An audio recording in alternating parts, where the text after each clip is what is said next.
Thanks very much for coming. This is the second in our series, Supporting Science Impacting Policy, funded by ENLIGHT Plus.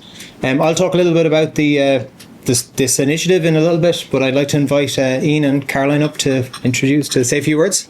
Caroline? Thank you, Brendan.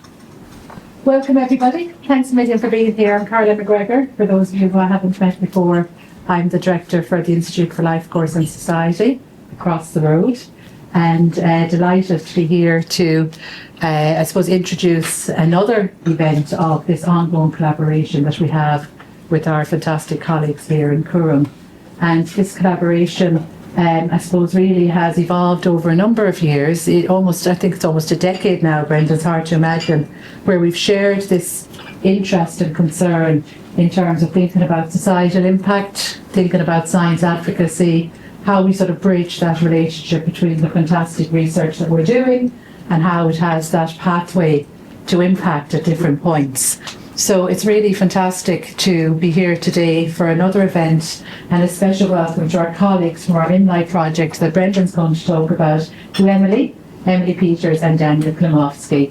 And Emily's from Ghent and Daniel's from Bratislava, and you're both very, very welcome today. All of you are very welcome, but a special welcome for people who've made the not always so easy trip to get from Europe across to Ireland and then to get to go away to get to the west of Ireland, so you're extra welcome. And I just want to say I hope that we have a fantastic afternoon. I have the pleasure of chairing the panel after the discussion, so I'll have the fantastic great opportunity to talk to people about the findings. So thank you, Brendan and Claire, for your leadership on this, and thank you very much, Ian, and to Abby, Professor Abby Pandit in absence as well, just for the ongoing collaboration. So have a great afternoon, and I'm going to hand over to my colleague Ian.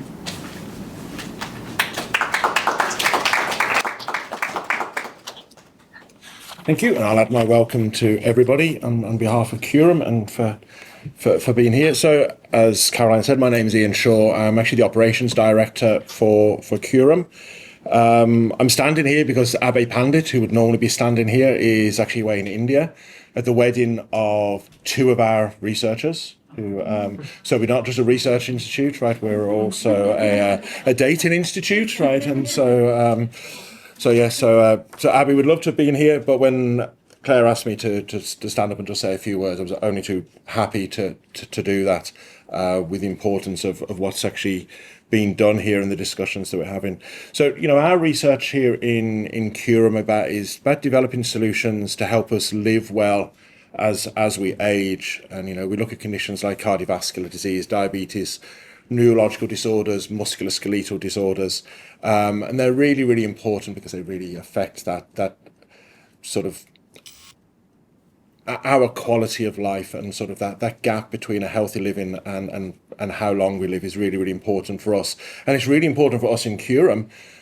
And you will see that now, is that we have just been awarded a new 8-year award in Curram by Research Ireland. And this is going to be the focus of what we do. And obviously bringing the social sciences aspect of this is really, really, really important. And I was saying to Caroline beforehand, is that 12 years ago when we started research in Curram, we were told that we couldn't bring social sciences in because it wasn't within the legal remit of Research Ireland to have social sciences included in the research funded by Research Ireland. So it's fantastic now to have Research Ireland, who have changed this in such a big way, to make social sciences a really fundamental aspect of what we actually do here in terms of trying to achieve what we're trying to achieve between the research, the hardcore research that we do, and the social science research here. So I've gone completely off script already, and as I can't even see this, it's going to be even. I will go back onto script here now, right, and just pick up some points here. It's one of our key strengths that we create unique synergistic networks across all aspects of academic, industry, and across clinical institutions. And we've been very, very strong at being able to do that. And now, over the past few years, looking at the social side of it as well, which is really, really important. And it's kind of turned everything upside down of what we really, really do. We are really fortunate that ILAS is just across the way. And I go back about 6 or 7 years ago where myself and Claire had to have our offices over in ILAS, and we actually got to learn so much about what ILAS does by having those informal conversations. And again, this is the type of informal conversations which I think really, really informs that work that we do.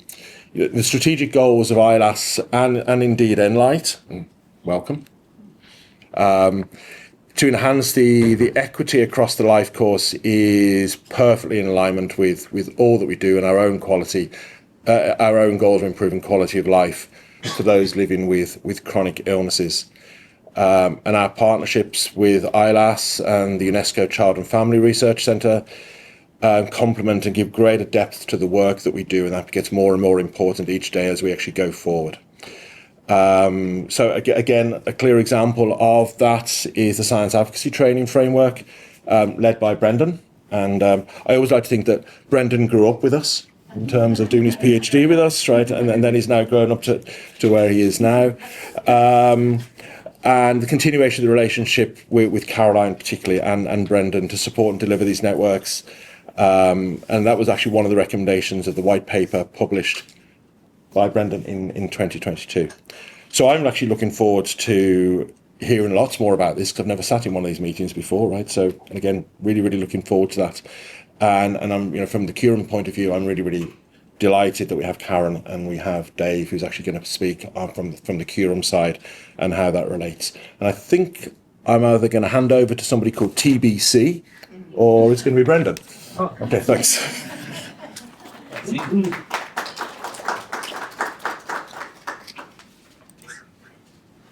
Thanks, Ian. And thank you, everybody, for coming on this kind of awkward week, a weird, not quite a bank holiday Friday thing that's going to be coming ahead of us. Thank you all for coming. So I'm going to try and be very brief. I just wanted to give you a little bit of the context for our colleagues coming from abroad. And for everybody, I suppose, if you haven't heard about the project that I'm involved in, and also some of the work we do in ILAS around trying to better connect research to policy. I'll just explain that for you, and then I'm more than happy just to hand over to the people who are much more interesting than me. So very quickly, supporting science impacting policy is a new initiative. We got funding from ENLIGHT Plus, so it's kind of seed funding to do some collaboration work to start to build collaborations. So we see this as the start of a relationship across ENLIGHT universities, looking at how we work in this space across our different universities to try and support our researchers to connect better with policy, to be more effective in their communication with policy, and to hopefully help the next generation of researchers kind of do the work better, more effectively, more efficiently. So I'll let Emily and Daniel talk about their work in a few minutes in Ghent and in Comenius. But I just thought I'd just give you a little bit of context, I suppose, and like why we do this work and why it's so important. And I think as researchers, we're always looking to the betterment of society. And one clear path to this is through informing policy to have more effective, to have policy based on the best available evidence at any one time. So that makes perfect sense to all of us here, but unfortunately it's not always done. I used this slide recently as well, just to kind of explain that messy world of policy making that researchers try and engage with and try and find their way into. This came from the recent released policy handbook. So this was brought out by the Department of the Taoiseach, so that's our Prime Minister's office, and by the Government of Ireland to try and help policymakers to more effectively develop policies. And once again, based on the best available evidence. Now, this can seem quite intimidating, and on a bad day, it seems very intimidating to me. But I think there's a positive way to look at this: that researchers have a lot of potential windows into which that they can inform and engage with policymakers throughout all these different stages of policy development and these types of things. And just to say as well, I think this was a really nice example, the policy handbook, of the policy side trying to be a bit more transparent, trying to open up the doors a little bit to show how they do their work and the challenges they face. So I just wanted this is the context piece. This is the stuff that's been happening over the last maybe 5 to 7 years in the Irish research landscape and in the broader EU landscape to try and strengthen research policy connections and engagement. I should have up here as well the recent Research Ireland strategy that was just launched, that has a massive focus on research policy interaction and engagement. They have KPIs around policy engagement for researchers. Some really concrete pieces there around trying to get researchers into departments, trying to get departments to do more work with researchers. So that's a really good step. And there's been lots of really good steps. And of course, I have to plug our white paper that Ian mentioned earlier. So this was, and just to give you a little context on the science advocacy piece, and why we did that. So this was set up through the EP team in Curram that we worked on, and we were looking at this idea of science advocacy. And our first issue there was terminology.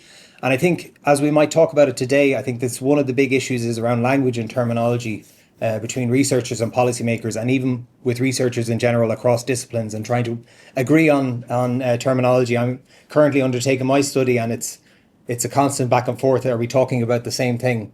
For us, we were talking about science advocacy as active support for science, where we're engaging with policy audiences to inform, support, influence policy decision making. But what we were really trying to focus on with our research community is to not overburden them, to understand this as science communication in another form in many ways, but also that it's very related to engage research. And that's something that I'm passionate about, is engage research.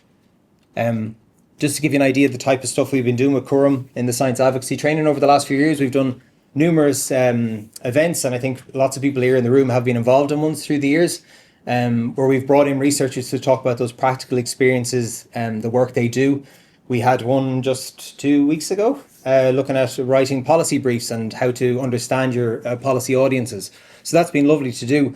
I would highlight as well this one in the middle here, because this was the first time that we had ILAS and Curram researchers together for a half-day seminar, and it was looking at the potential for PPI, so that's public and patient involvement in research, the potential for that to strengthen policy messages. And that was a really nice day, and that was one of the seeds really that came around to our own project and a lot of the work we do. And the other thing I wanted to mention, we had Sarah Chater here in November. So Sarah is the co-chair for the UPenn, which is the UK's policy engagement network, and they work very closely with the government and with all the universities across the UK.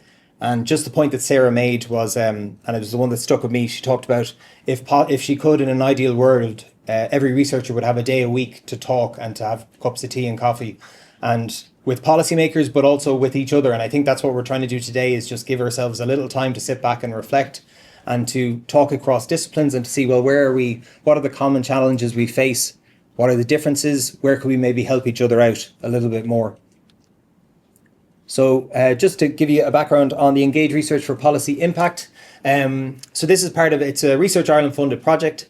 There's, I think it's 6 projects going on all at the same time, looking at various aspects of strengthening research to policy communication, engagement, the ecosystem, it's sometimes called. Our one is very much, some are focused on the kind of bigger picture thing, systems level stuff. We're very much focused on individual researchers. So how do you, as one person, go about trying to make sure that your work gets in the hands of the people who need to hear it? So we're in the process of that. This is our research team. We're delighted to have Dr. Fergal Lynch as part of our research team, who is a former civil servant himself, Secretary General. So he worked very closely with researchers through the years, and he's been a great help for us in guiding our project. Once again, very quickly, because most people here will have heard it, these are some of our focus areas for our research, which is ongoing at the moment. We're looking, as I said, at that engage research space, and the potential for that to increase the efficacy of policy engagement. We're looking, as I said, at commonalities and differences across the career life cycle, across disciplines. So this is another example of it today, looking at what are the differences, what are the common pieces across our disciplinary areas. And then universities, I think this is a lovely example with Ghent and with Comenius, that we're looking to see, well, how do things change across universities? And then really it's about just supporting that next generation of researchers. And obviously part of that is, how do we incentivize this type of work more? Because it isn't being incentivized as much as it should be, I think, at present. Coming back to why we're looking at engage research, just to give you another example, this is from that policy handbook I mentioned, and they have this 3 pillars and 5 Ds process for policy making. And at the launch, it really stuck with me when they talked about legitimacy, data and evidence, and feasibility and implementation as these 3 pillars that are needed for effective policy development. I really was, engage research does all of that. It really does inform better data and evidence, quite obviously. Legitimacy by bringing in public audiences, communities, policymakers into the research process, and that feasibility and implementation by being more real world relevant, I suppose, is maybe how I put it. Now I'm flying through this. This is my last slide. Just to give you an idea where we are, so you can see it, and you might be hearing from me over the next while. We've pretty much completed our work package 1 of interviews. I'm still chasing a few stragglers, of course, as always is the way. We're in the process of analysing this. Then we'll be going on to a survey of researchers to kind of do some sense checking and really pick out those the kind of interesting pieces which are floating around my head at the moment, because I had an interview this morning about it. But to see then if this does make sense to researchers in different areas and to what extent. And then that final piece of the puzzle for us will be bringing this to the other side, if we think of it as a two-sided coin, and obviously it isn't. But bringing it to the other people that are impacted by policy and have an impact on policy development, and really getting their opinions and their perspectives on the research we're doing.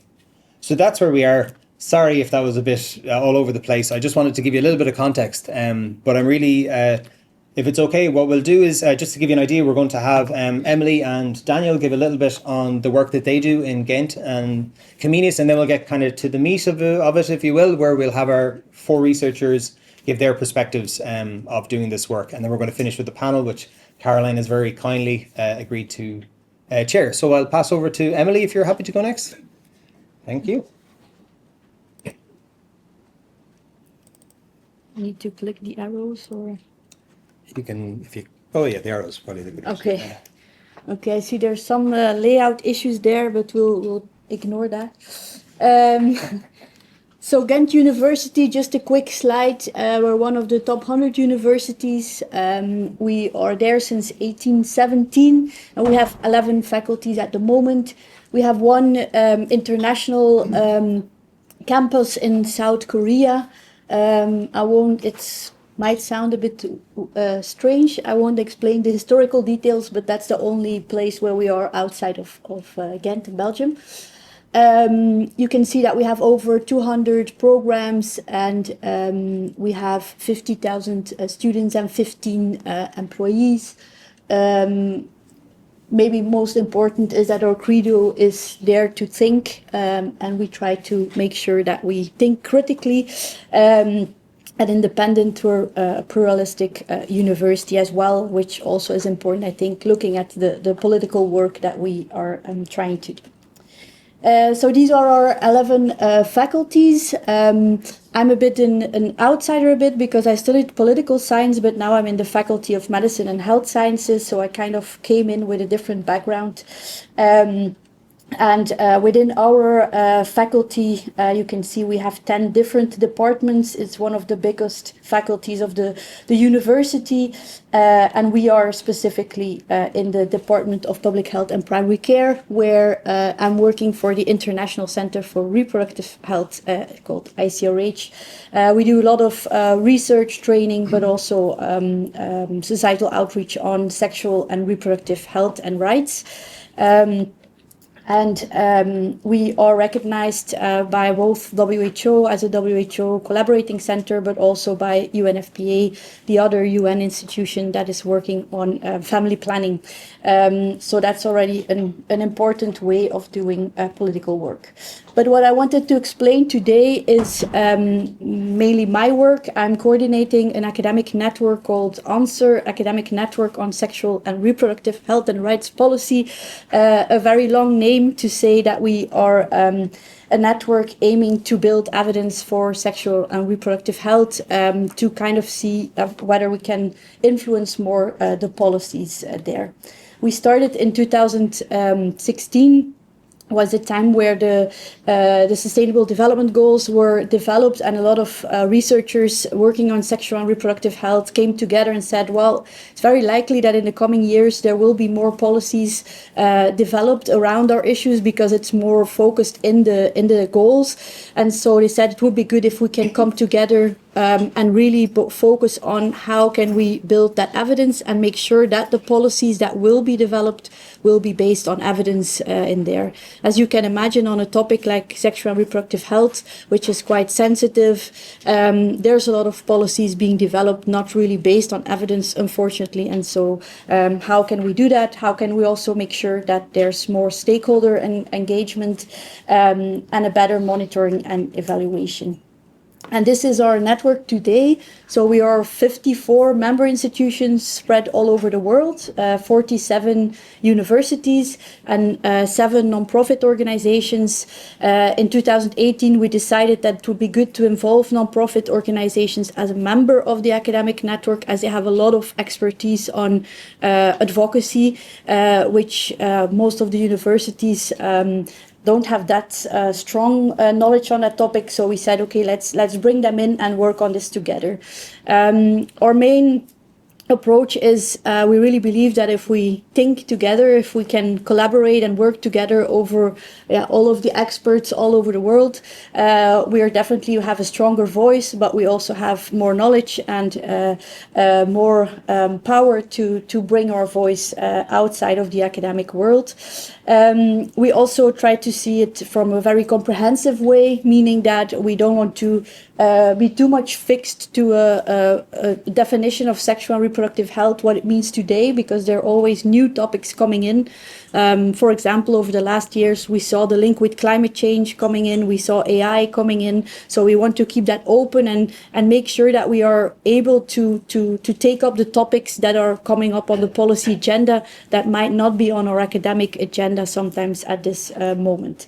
And then very important, think global, act local. We try to think together, but still we feel that it's very important to have knowledge of the local context and that we involve the people that are on the ground, the experts in the countries, in everything that we do. So you'll see all the work that we do within Answer is always with a lot of people from different backgrounds together, as we feel that's an extra strength in there.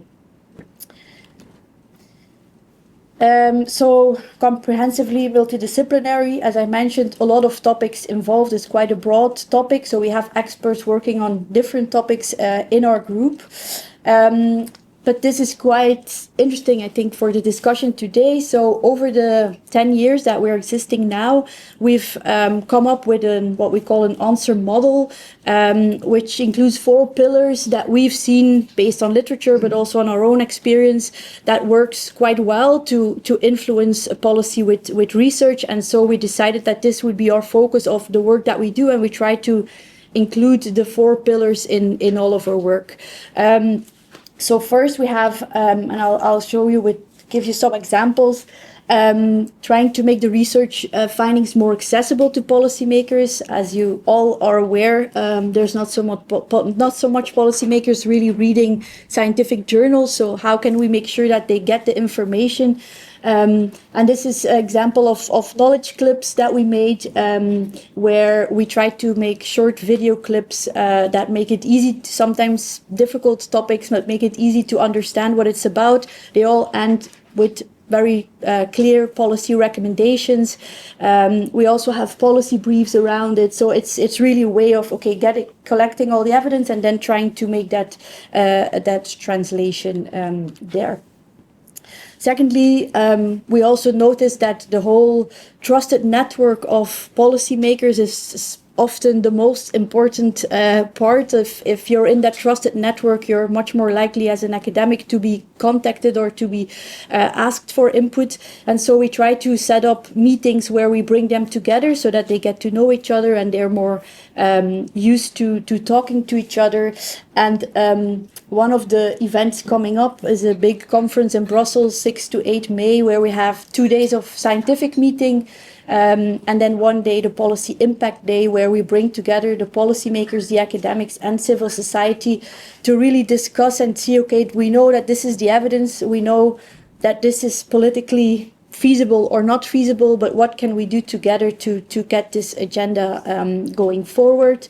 And I'm happy that Daniel and Brandon will also be joining us for the Policy Day to get an idea of how we are organizing it there. The third pillar is about training. I used to work in Parliament as a parliamentary assistant, and then I moved to the academic world, and I've always seen that there's a lot of mistrust sometimes between the two worlds, but also they don't really know always well how both worlds are thinking, and it's quite different. One is not better than the other, I think, but it's different. And so it's very good to train both worlds about how the other one is thinking and how you can support each other. And these are examples of trainings that we do. So we have a summer school coming up for master and bachelor students where we really try to introduce them to sexual and reproductive health, but also really introduce them to why it's important to work with policymakers. How can you do that when it's a sensitive issue like sexual and reproductive health, especially in some countries it's very sensitive. We have a doctoral school. This is still from 2 years ago, but we have a new one coming up in the fall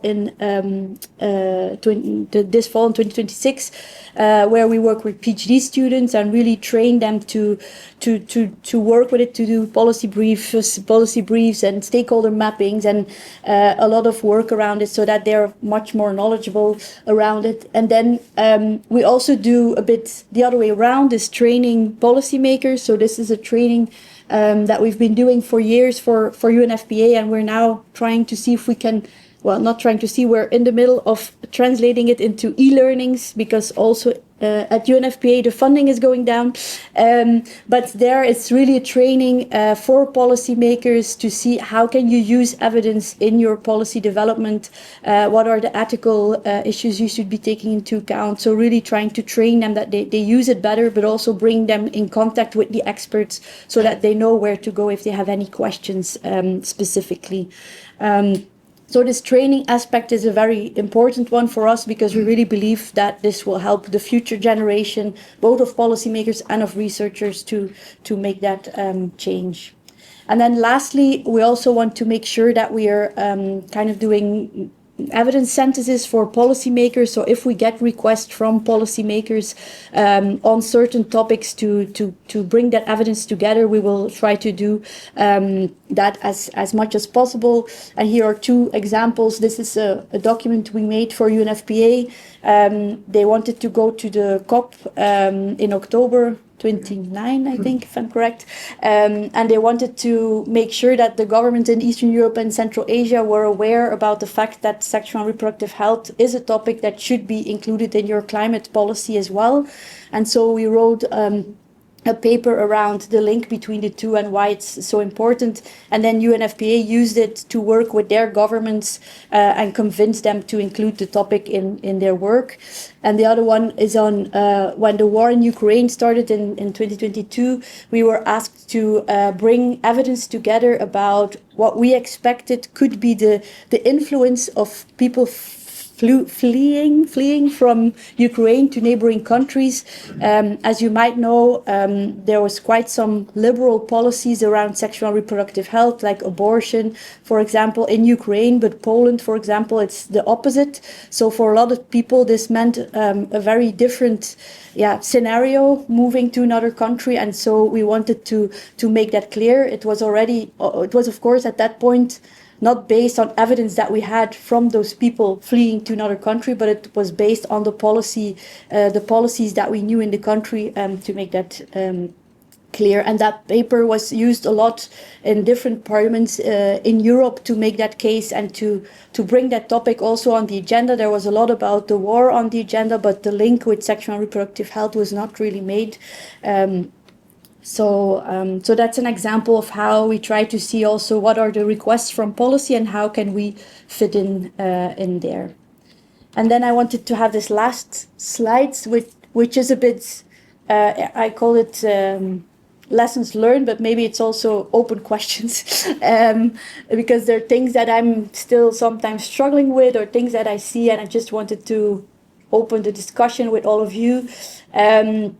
So we see that it's quite a long-term investment to do policy work as an academic, and sometimes for a lot of my colleagues, they feel like it's something they don't really always see the added value of it, or it takes a lot of energy to get output. And so it's a lot also about explaining why it's important.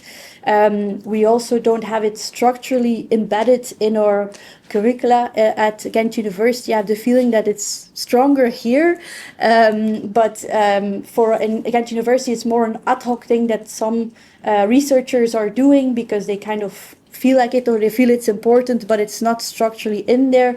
We're growing a bit. So, for example, with PhDs now, they have to showcase a bit more that they're doing policy work as well, but there's still a lot of work to go there. And I think as long as it's not formally an added value to your academic career, it will stay an ad hoc thing. So that's something that I'm struggling with a bit in the work that I'm doing.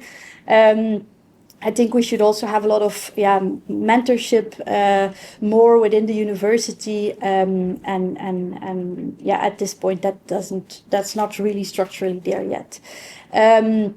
We also then have an institutional framework around evidence to policy. So there is more, I think, around science communication to the broader public. But when it comes to policy, it's a bit vague still there. So I think it would be good to have a more stronger policy there. And then I also think that there's academics who are not interested, and maybe they shouldn't also be in translating evidence to policy, but it's good to have kind of mixed teams of people who have the skills and who can then support, rather than trying to make every academic into a policy expert. So I really feel that having this mixed in groups would be an added value there. But as I mentioned, these are more maybe open questions to you and to hear your ideas and learn from you, rather than having the solutions myself.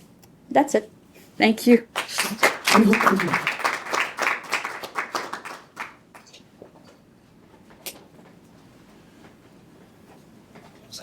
Shall I speak to Mike, right? Shall I speak to Mike? A little bit, but I think it'll pick you up with the sound just for the timing. Okay, dear all, I haven't prepared for myself any specific presentation, and I don't have any specific script, so I will try to use this opportunity to address especially three different things. First of all, obviously, I'm going to present also some basic numbers about my university, my faculty, and my department.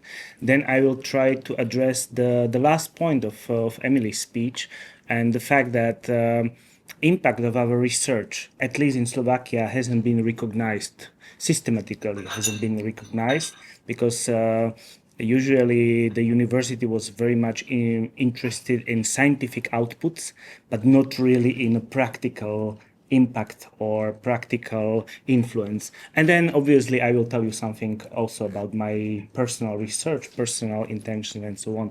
So the university where I am affiliated is the Comenius University in Slovakia. It is considered the largest and also the oldest university in Slovakia, although or despite the fact that in the Middle Ages there were also some other attempts, but the Comenius University itself was established 1990.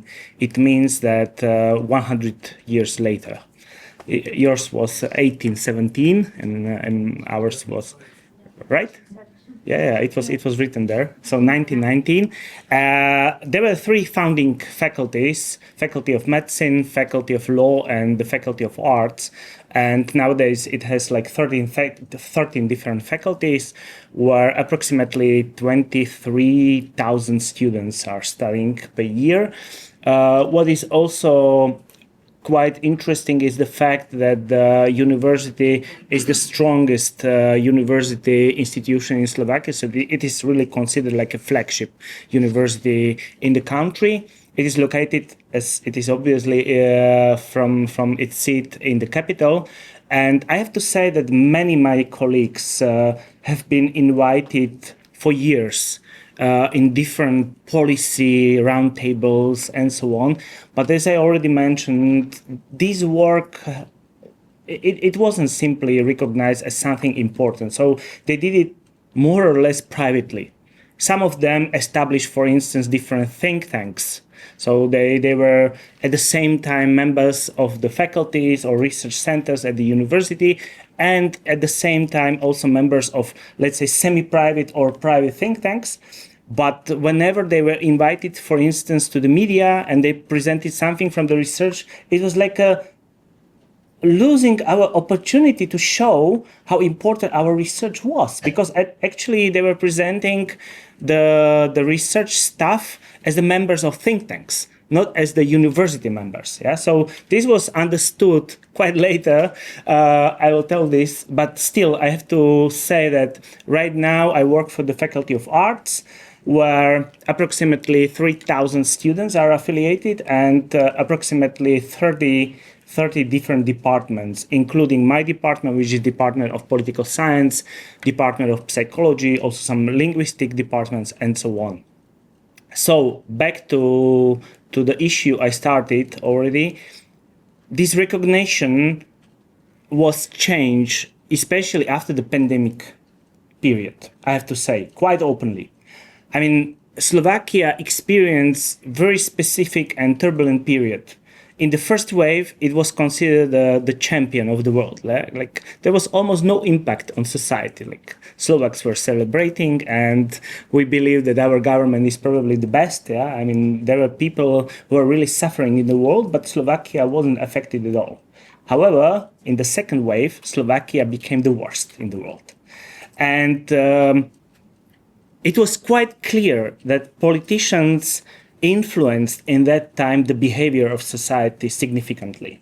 I mean, it was a kind of national tragedy that after the failure of the government at different levels, actually the scientists were blamed.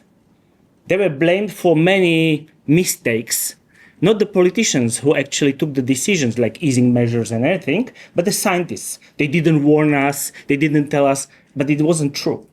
It was just, I mean, the nice example of blame avoidance.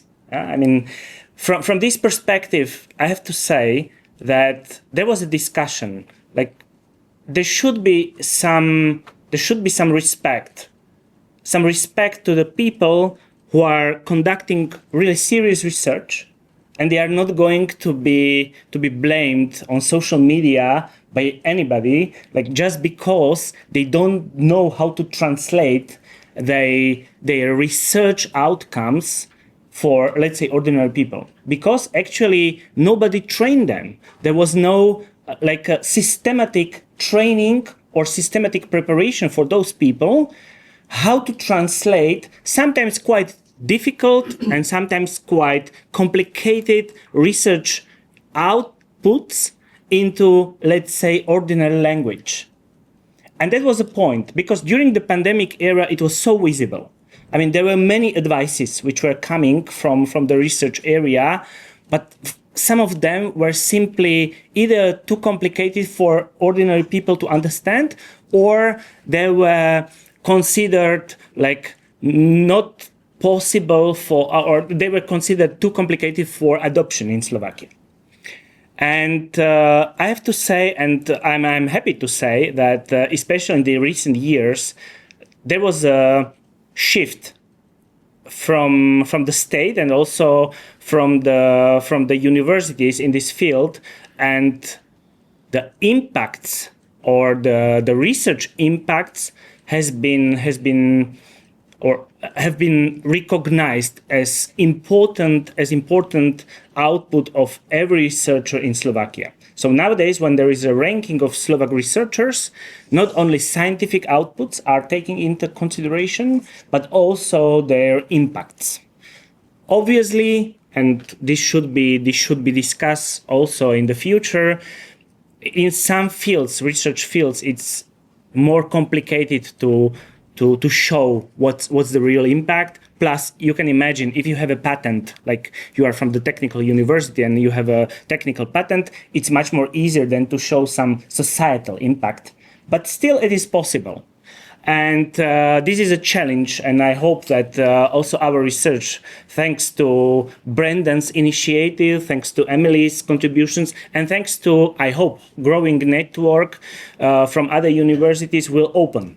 And we will discuss it really openly and clearly, that there might be some diversity in our approaches, there might be some diversity in our research, but impact on society or even further impact is important, especially if you would like to evaluate the work of ourselves, of our colleagues. It is not only about the scientific publications, it is also about how how are we able to translate our research which usually include really quite important added value for society into ordinary work. Last but not least, I would like to address a little bit my work. So my background is public administration and also public policy. And I have to say that at the beginning I was quite fascinated by Max Weber and all those old-fashioned guys. But whenever I started to talk to my parents, for instance, I started to speak about hierarchy and vertical structure and so on. My mother stopped me and, this is too complicated for me. Fortunately, I managed to have a research stay in Germany in the beginning of millennia, and I fell in love in something what Germans used to call Kommunalpolitik, so local government studies. And then I found a field which was so close to people, so close even for me as a researcher. It was something I really can deal with quite closely. It wasn't so far, like, for instance, Kashmir problem between Iran and India or whatever. So I really could touch this problem, could conduct my surveys and so on. And I became one of the most recognized experts in local government in Slovakia. In the meantime, I served as advisor to 2 prime ministers in Slovakia. Nowadays, I'm quite busy with proposal of reform of public administration in Slovakia. And when Emily mentioned that there are sensitive issues like reproductive health, and I fully agree, but I can tell you that one of the most sensitive issues in Slovakia is to stand in front of the mayors, almost 3,000 mayors, and told them about amalgamation reform and necessity to merge the municipalities. I felt a little bit like in the hell. But we have to open this discussion because just for you, the average size of municipality in Slovakia is less than 1,900, and the medium size is less than 660.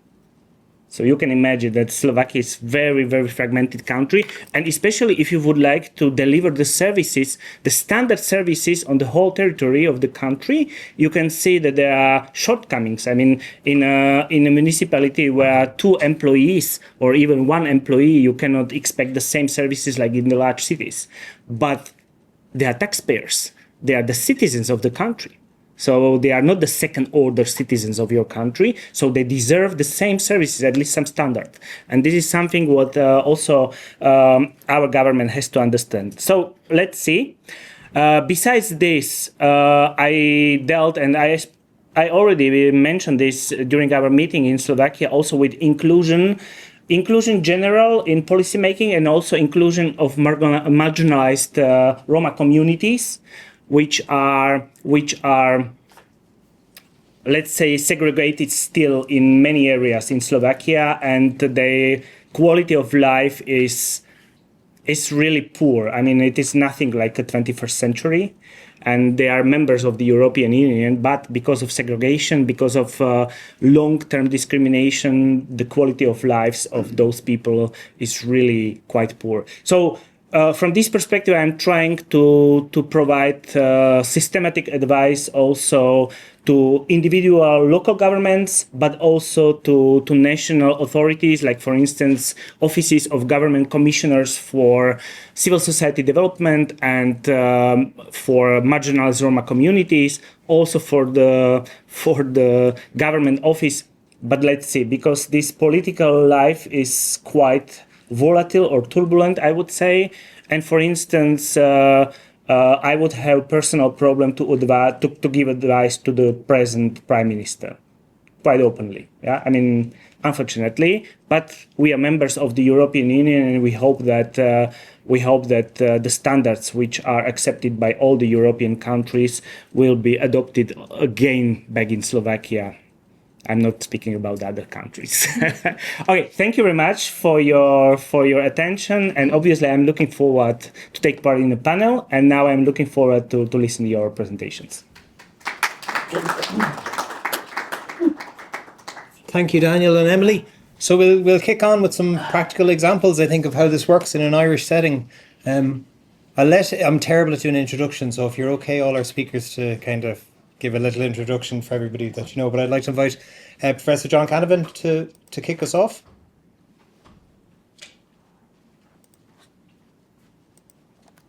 Thanks, Brendan. Good afternoon, everybody. So, introduce myself. Sorry. Let's just see, what can I say? So, I'm the director of the UNESCO Child and Family Research Centre across the road, as Caroline and Ian have said. I'm the UNESCO Professor in Children, Youth and Civic Engagement. And actually, it is helpful to set the context for what I'm going to talk about, because really, I suppose I want to talk about where I'm coming from, which is more than 30 years in applied social research, in leadership roles for the last 20 or so in the centre. And just to say, my presentation today is intentionally non-technical. What I want to is just to think a little bit and work towards and encourage a kind of a person-centred, reflexive approach to thinking about evidence and policy. So in other words, what I'm thinking about is starting with the research side. So Brendan talked about the other side, and I was thinking about, seances and the rest of it when he said the other side. Maybe the people on the other side are dead in our eyes. Sometimes they're not really. So just maybe to think about it from the research side. And then specifically, the presentation is really brief. And if I go over time, just stop you, Brendan. The presentation is really framed by a set of questions. And what I want is for people and everybody here, even if you're well experienced, it doesn't really matter, just to begin to think and respond to the questions as I'm talking, if that's okay.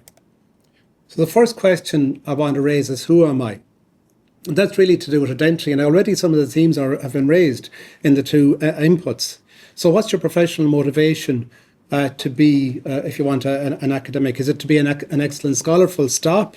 Is it to make an impact in your field, in the scientific, in the journals and so on? Or is it to make a difference in society? And I was struck by Ian's comment at the start about the mission of Quorum. It's quite policy focused. It is actually about making a difference in the same way our centre is.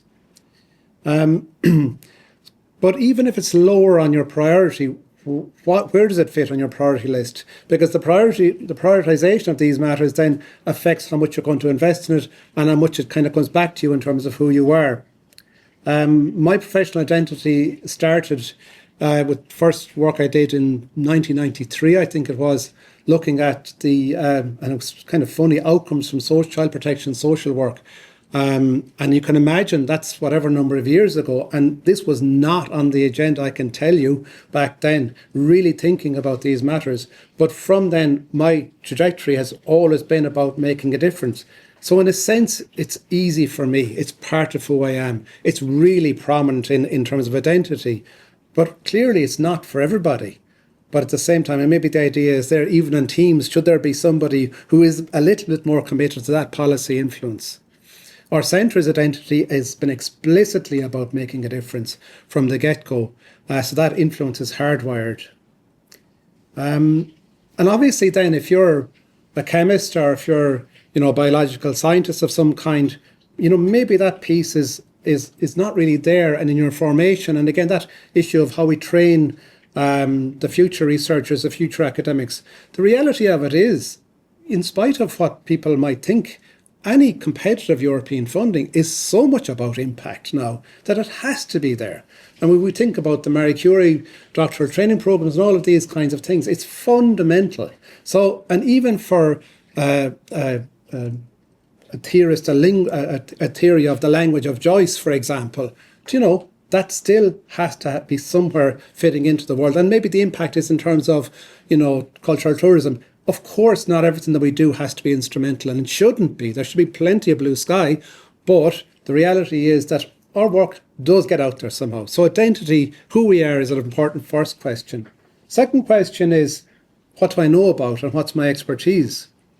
Again, the nature of academic and scientific work, social scientific and STEM and whatever, and the arts and humanities, is that we become very specialised very quickly in our careers. So the question is then, well, what's the opportunity? I would say that it depends on the issue. it might be that an early career researcher has that opportunity because that bit of knowledge about that particular chemical reaction, that particular aspect of, let's say, the future of AI or whatever it is, the work that they're doing might be exactly what somebody needs at that point. So it's not to say that an early career researcher can't have that impact from that maybe more narrow knowledge base.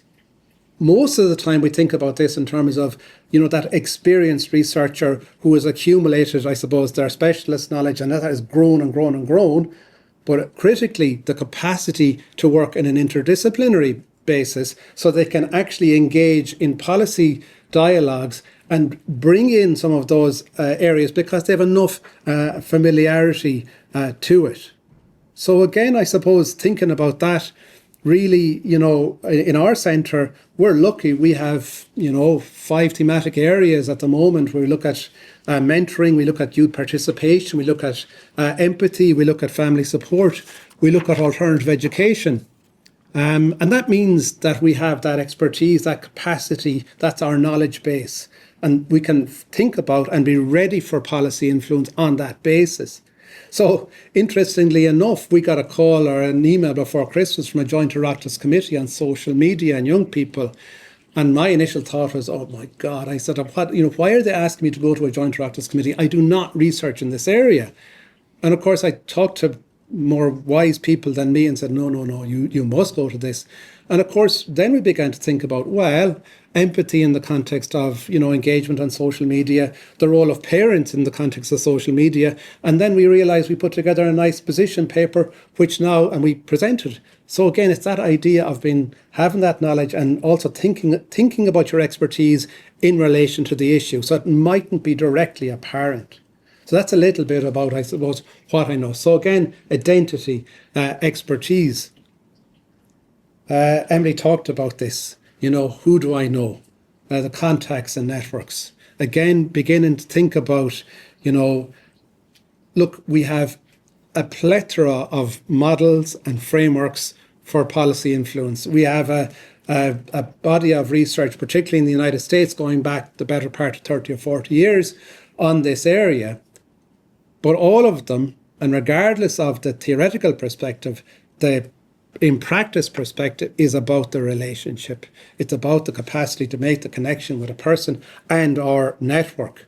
Our centre, we have built up a strong relationship with key sectors in government in terms of delivery agencies and child protection, in terms of the NGO community. Part of that relates to, it's kind of contingent, it related to the previous leader of our centre, whose background was in services, who, when we formed our research centre, had already been on the policy kind of level, engaged at that level. So we were able to kind of nurture and mine that and develop it, but also really commit to it and say that it's something that is important to us. Two quick examples, I suppose, on this contacts and networks. Our biggest study for the last number of years was an evaluation study of a programme of change in child protection in Ireland that kind of the research value was about 2.1 million, which was a lot for a social science research. But that came about because we had a long-standing contact with somebody in the services side. We worked with them in developing a programme, and we went alongside them then with a research and evaluation study.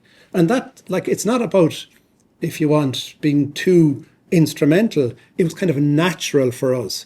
For others, it might have to be a bit more instrumental. It might have to be a bit more intentional towards, well, that's what I want to achieve. Another example forthcoming is we're going to run our third public policy innovation seminar, which we've done with people, and Brendan referred to them earlier on, in the Department of the Taoiseach, looking at implementation, the third pillar of the policy handbook. And again, that's based on long-standing relationships we've evolved with the Department of the Taoiseach.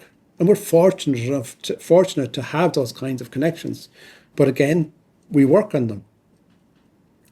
So that's a little bit about the who I know, the contacts and networks. And again, thinking for yourselves, who do I know and who do I want to know maybe, and what should I do about making those connections? I suppose what can I influence, again, is about understanding your field. It's understanding your policy field, So you have your academic and your scientific expertise, but how does that relate to what areas of policy? And as I said earlier, it's about thinking beyond maybe the narrow piece and into the wider piece. So again, issues of climate, the example is perfect. Who's joining up, reproductive health and climate change, up until the last while? It's really interesting. So it's about thinking beyond your expertise area and so on. One example for us on that is empathy research. So we've started that work on empathy research with a small grant a number of years ago, but in partnership with colleagues in the School of Education and Children's Studies. And notably in that capacity to actually understand, okay, so we've got this really interesting work on empathy. We want to develop that, we want to translate that scientific knowledge into something for practice. So how do we get that moving? Where does it go?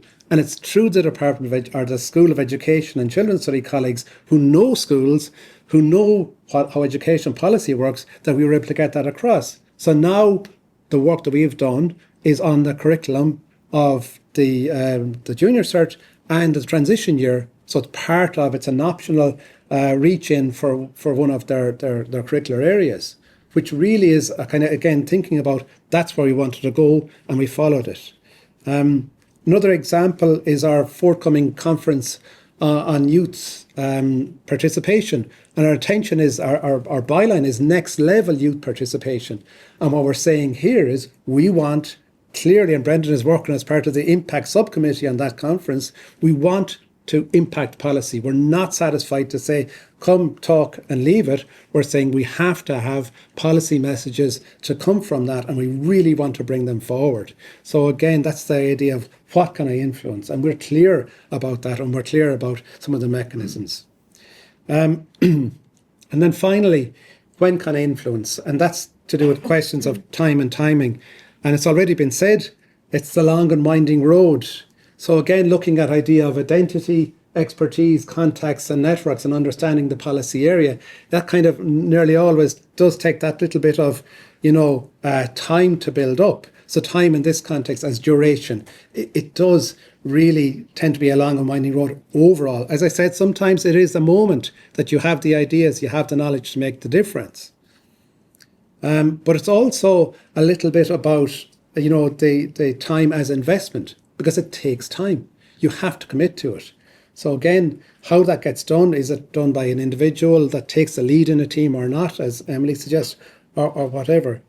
And it's also about timing, and it's about the window. And of course, in the policy world, there's plenty of terms for this, but a policy window, Brenda, Overton window, this idea like that at that moment there's a need for something and you're the person who can get in there with your ideas, your thinking to frame the direction of travel and policy. And I suppose the implication for this in terms of the when can I, it's the readiness, it's the willingness to be ready to go and to take part. Our centre, we operated as a very small unit essentially for maybe 6 or 7 years, and there was 3 of us, and then there was a window that opened because we had the policy connections, and somebody said to us, do you want money to work on a bigger scale as a children's research centre? And of course we walked straight into that. So that was delightful, we were thrilled, but again it was about being ready to go. But a kind of a more simple and prosaic example, the work that colleagues in our centre have led on alternative education, funded by Rethink Ireland, Cormac's work, Cormac Forkin's work, and Cormac presented on one of these.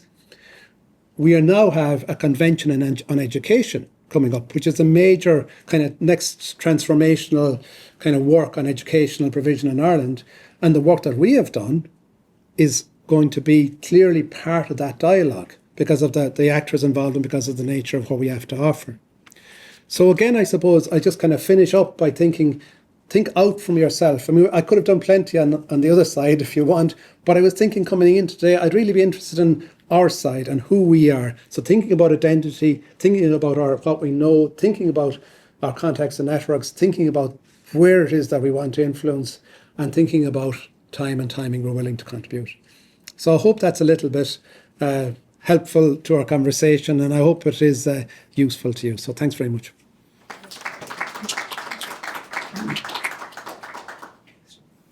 Yeah, thank you very much, Sean. And we'll have time, hopefully, for a bit of a discussion at the end with our 4 speakers. So we'd like to invite Professor Karen Doyle up next to give some perspectives. I suppose we're going to go back and forth between ILAS and Quorum and get some different perspectives. Thank you. Oh, sorry. Okay, but it is. Yeah, you probably you'll find it quicker. Thank you. We say that and then I... Yeah. Thank you. Right, so thanks a million. I'll try and keep an eye on time. So, yeah, I'm Karen Doyle. I'm professor in physiology in the was the School of Medicine, now the School of Pharmacy and Medical Sciences. So I wasn't quite sure what to talk to you about today, really. So what I'm going to do is I'm going to tell you a little bit about what I do in terms of my research. And I'm also then going to talk to you just the kinds of ways that I try to advocate, right? So that you get a sense of, I'm not sure if I'm doing right, wrong, I don't know, but perhaps they can stimulate some discussion. So I study stroke, specifically the kinds of strokes that are actually caused by a blood clot that blocks a blood vessel. I won't spend too much time going into nitty-gritty, but since 2015, there's been 2 approaches really to treat somebody who's had an acute stroke, and it involves either the use, of a drug which can dissolve the clot, which was actually around since the late 1990s. But there's this new approach which is called thrombectomy, where they physically go in and remove the clot. Now, obviously, that's very advantageous to the patients that it helps. From my perspective, it means that I have this tissue that I can study. Now, I'm a neuroscientist, but I actually study blood clots now to try to understand the cause of the strokes, right? So essentially, that's what I'm interested in, and I get access to blood clot tissue. Not all clots are the same. You might think a blood clot is a blood clot. We've all, generated clots. We've all had bleeds, but they actually vary considerably, which I'll just very briefly show you. And this has actually huge impact on, how well you might actually physically be able to remove that clot. And if you can get rid of the clot, you can, restart blood flow, and the patient's brain health will be massively improved, right? So I work in the area of, obviously I'm a co-director in Quorum, and my work is very much embedded within Quorum. It's around developing new medical device technology that's going to help in this space. So, for example, understanding how the blood clot works, or characteristics of that clot, helps to inform thrombectomy medical device design, and ultimately with a view to improving patient outcomes, the plan. Now, this is a histopathology slide of a blood clot, right?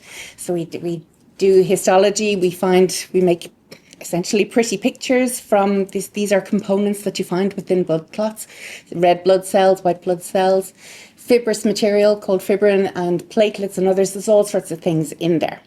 And essentially, I just wanted to show you this graph. This was a graph that we generated from one of our studies called the Restore Registry, where we analysed nearly 1,500 clots that were extracted from people who had suffered strokes.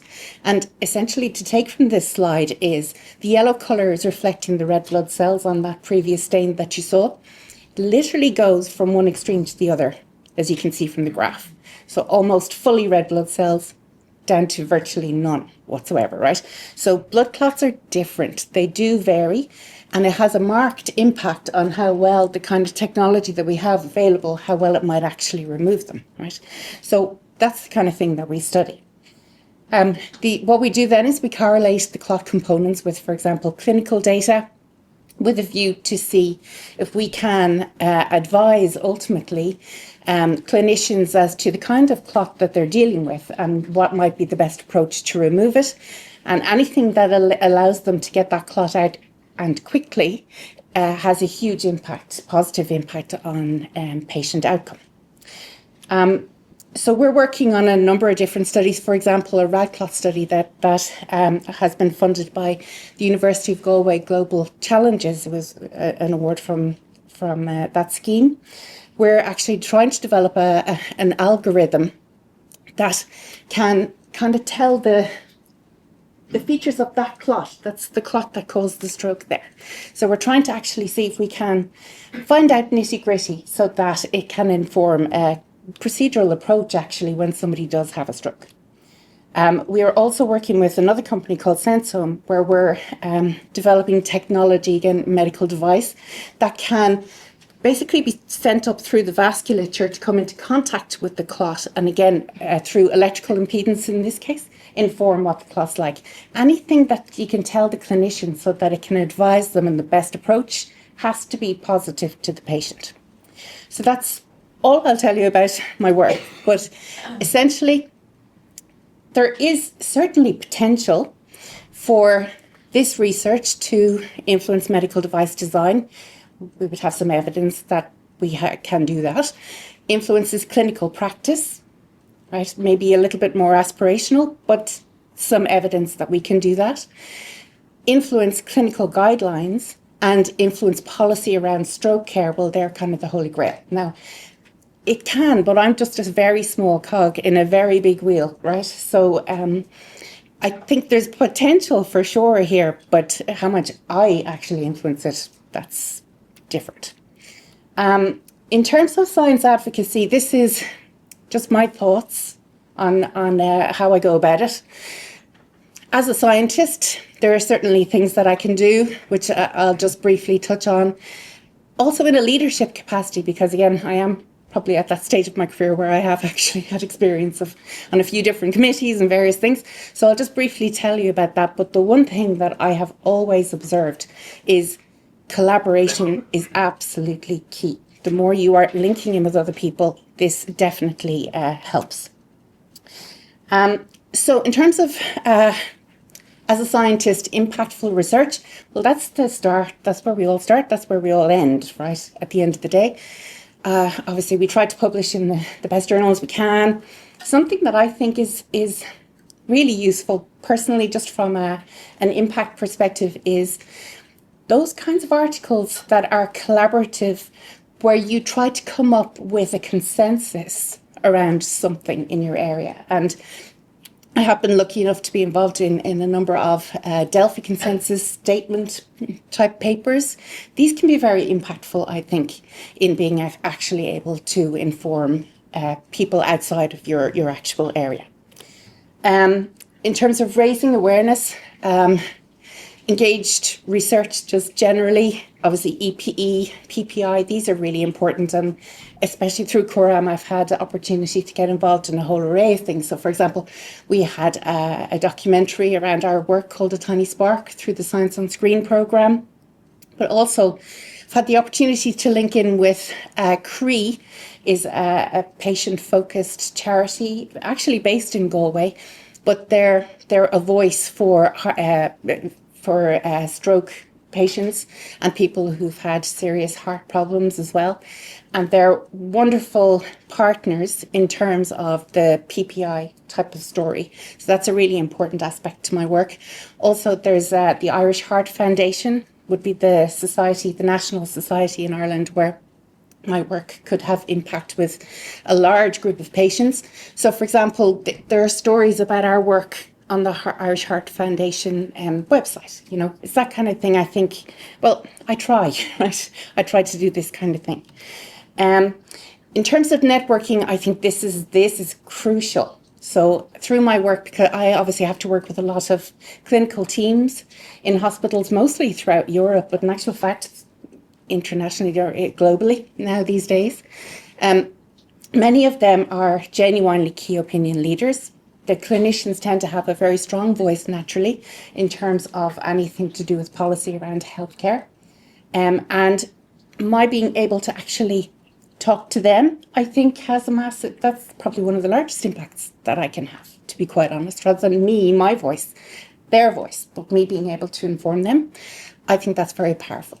Also, industry interactions, which in CORAM were very well placed to obviously talk to. This is massive as well. And then another thing just that I'll briefly touch upon is involvement in scientific and professional societies, and in my area, it's the European Stroke Organisation is a very key one for me.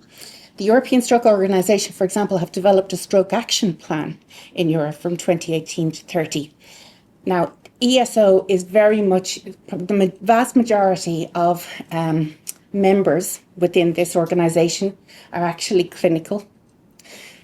So one thing that I have actually managed to do is I've managed to form, just because I'm active member of ESO, but I'm also an active member of another society, which I'll briefly tell you about, which is called FENS, the Federation of European Neuroscience Societies.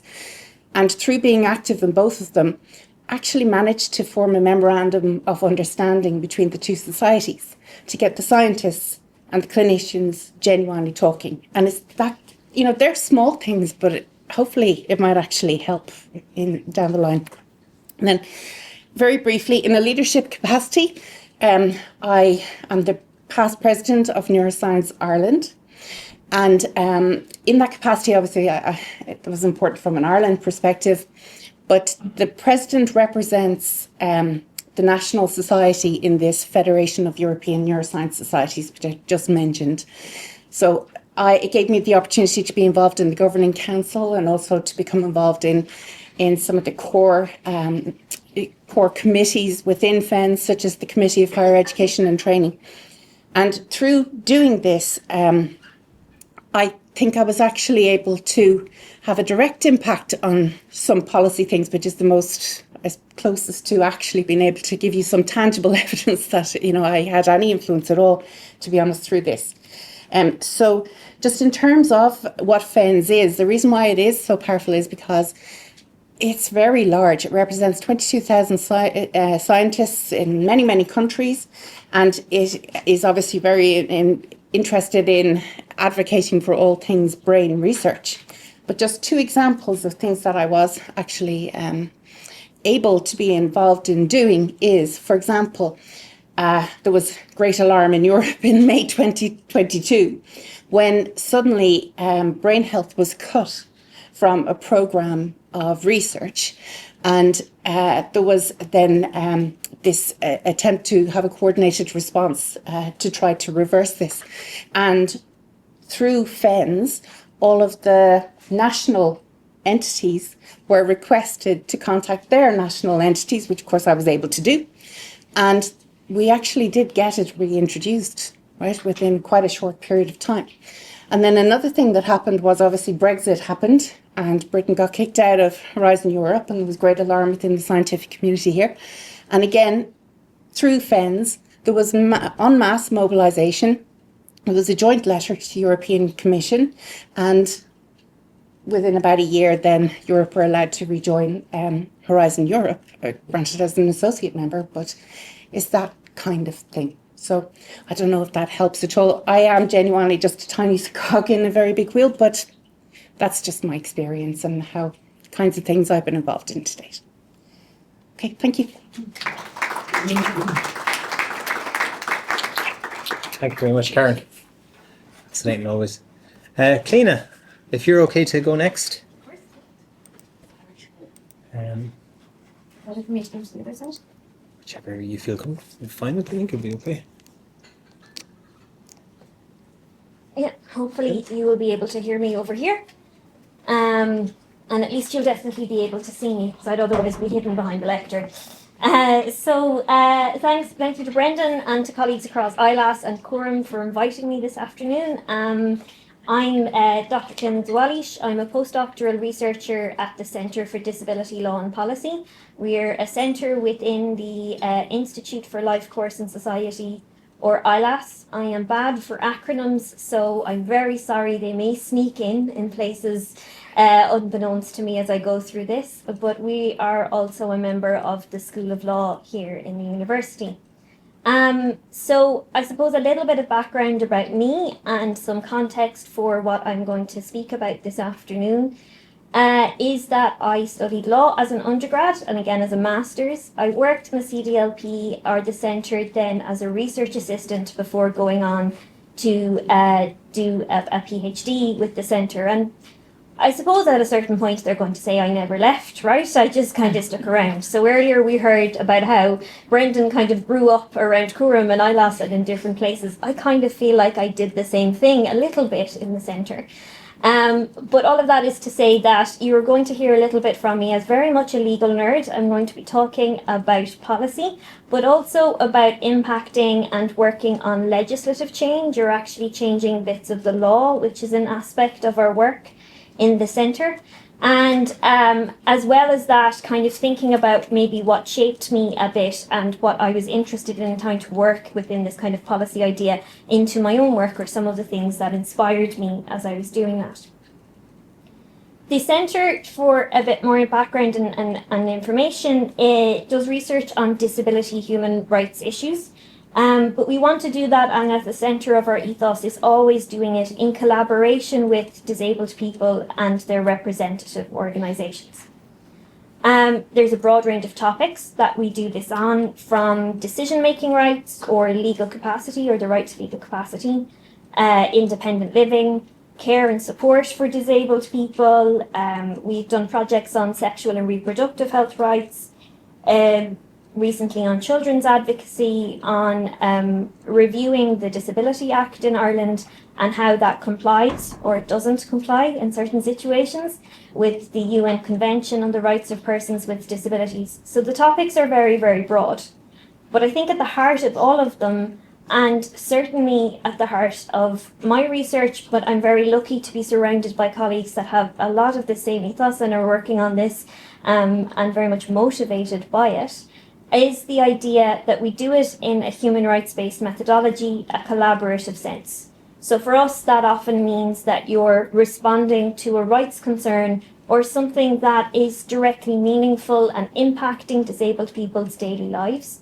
It's not just stuff that's interesting for us. I mean, it is often stuff that's also very interesting for us, but it's going for something that really is impactful and happening to people on the ground day to day, and we're trying to link back with that and support people. That we are collaborating with and having meaningful engagement and involvement with disabled people in our work as much as possible in a way that is appropriate.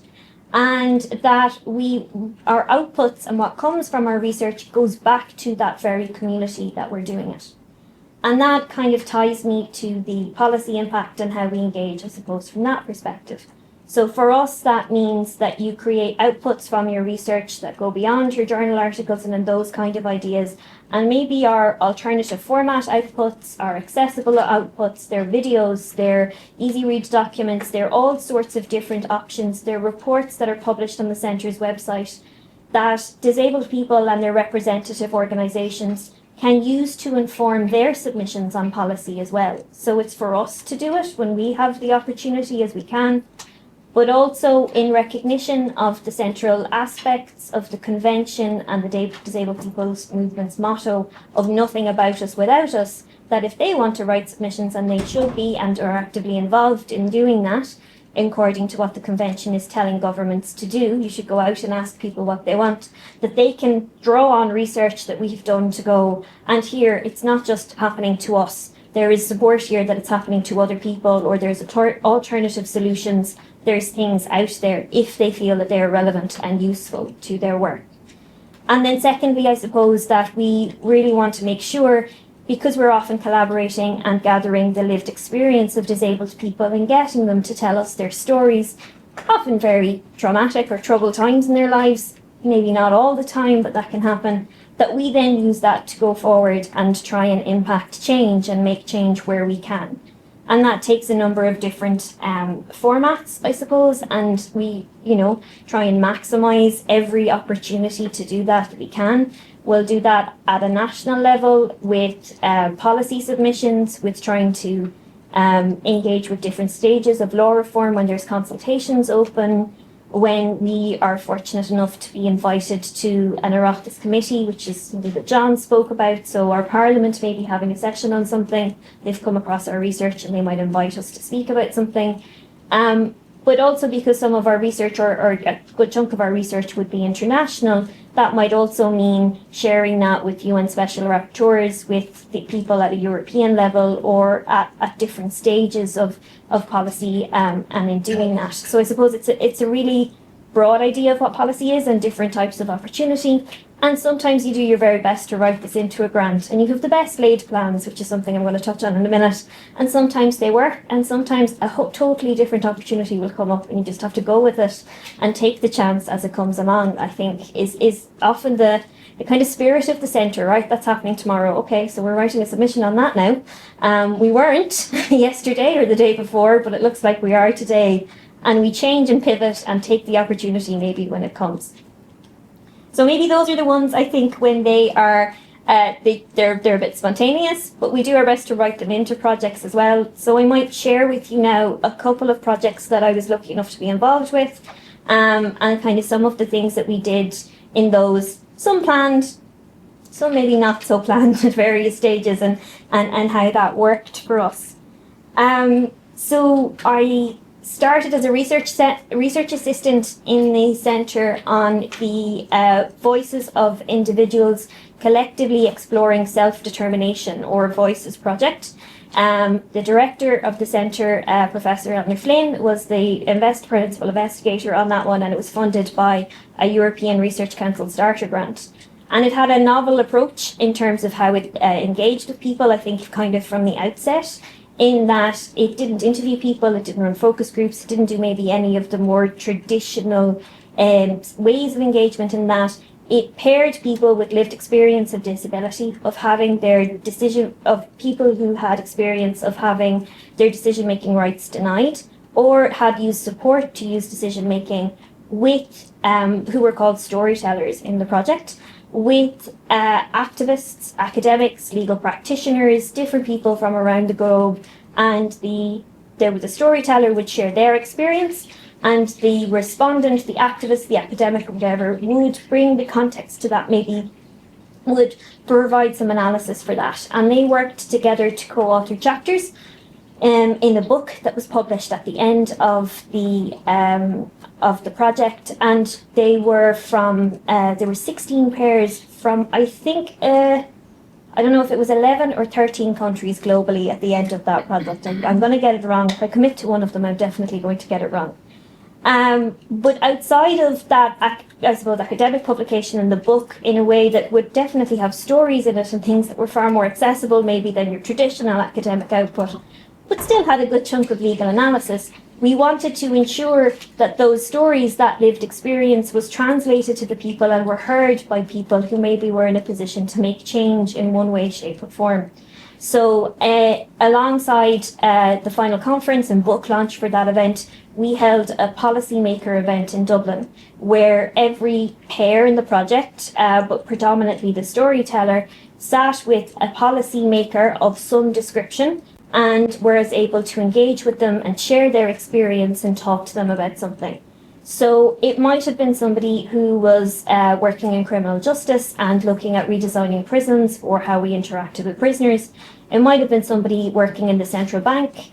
There was a judge, there was different officials from different places, and they all sat and they shared those experiences. Some of the individuals kind of chose somebody or suggested somebody themselves, and others then we pitched to people and went, how about this person? I think it would be really relevant and interesting.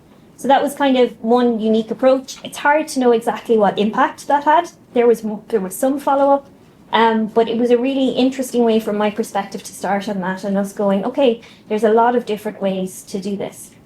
Around the same time in the centre, kind of before and after that, we would have also coordinated a capacity coalition.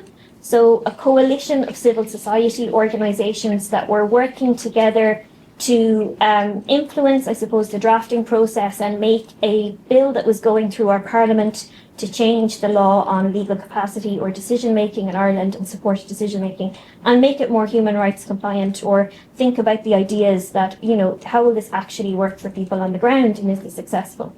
So in that process, it would have had lots of different perspectives coming together, learning a lot from civil society about their own techniques of influencing policy and engaging with people, meeting with government officials and departments and explaining our work to them and supporting people to get to that stage, and then actually drafting legislative amendments going, you need to change these words in this section, and then if you do that, that will have the following effect on this next, often 20 sections, if you were kind of unfortunate that you have to track through the entire bill and do that at various stages. And then again later in 2022, when they did an amendment bill for that particular law, working with many of the same groups again to go, okay, we didn't get them the first time, what are they doing this time, and how can we revisit some of those points and engage with them in different ways. So there was engaging with the government departments and officials, as I mentioned, but then also working with the opposition TDs and senators or members of parliament, and saying, okay, would you propose this amendment for us? And here's why, and here's the importance of this, and trying to inform and educate, I suppose, both sides of the political divide and try and make progress from that different perspectives. And the last one, and I'm conscious of time, I think I'm running a bit tight on it, is how I tried to implement or kind of bring some of these ideas into my most recent Research Ireland funded postdoc on that very act, actually exploring the first few years. So despite that act, the Assisted Decision Making Capacity Act, being passed into law here in Ireland this 2015, they didn't do the additional step of commencing it or giving it legal force. So we didn't actually, nobody could use it, nobody could rely on it until April 2023. And I was hopeful, and I very much thought it would happen in 2022 when I wrote the postdoc application that this act was going to be commenced. And I designed a project around exploring the first few years of the act, professionals' understanding of it and how it was being implemented, but particularly for people who were non-speaking, sometimes speaking, or communicated differently. Because I thought it was a group that is often overlooked, it was a group that unfortunately I ended up maybe not overlooking, but not being able to engage with properly in my PhD research. So I saw it as a gap and something that needed to be addressed, but also a time where I hoped to be able to then influence the next phase of implementation of the Act and feed into the review of the Act that was written into it and lots of different things. And this is where the best laid plans come in. So I haven't quite done that part yet, despite the project being open since last year and having lots of hope to be able to do that, because the department is still working in the background on their consultation mechanisms and how they would want to open that review of the Act and looking at different ways of doing it. I think they had 5 years to do it from its commencement, so they still have lots of time, still lots of work ongoing there, but I still hope to do that. But what did happen was there was many other opportunities, I suppose, to engage that I hadn't written into a plan and I hadn't thought about in different ways. So through colleagues and other connections that I had, the Irish College of General Practitioners were reviewing their syllabus and their curriculum for general practitioners, and I had an opportunity to provide some feedback and submit some thoughts on that. There was a community of practice in Australia and work going on in New Zealand and other places where they were looking at changing their laws in a similar way, and they were wanting to understand what was happening in Ireland and how we could change this internationally. And the director of the Decision Support Service, the body established to run the Act and give it force and kind of oversee the different parts of management of it, was part of my advisory group for that project. And I invited her to provide a response when I was presenting the findings of it, to ensure that the people who are at the heart of doing this are kind of in the room and listening to the outputs of your research. And at least that is the start of the conversation then. Or this was the plan. We will see what the outcomes are. And I look forward if people have questions later or further discussions on the panel about any of those.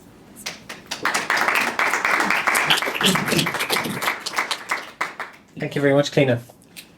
It's just it's really interesting. Just as you say, there are the opportunities. I'm like looking for those opportunities. So I'm delighted to invite our final speaker, Professor Dave Finn, to go up and give his perspective on this stuff.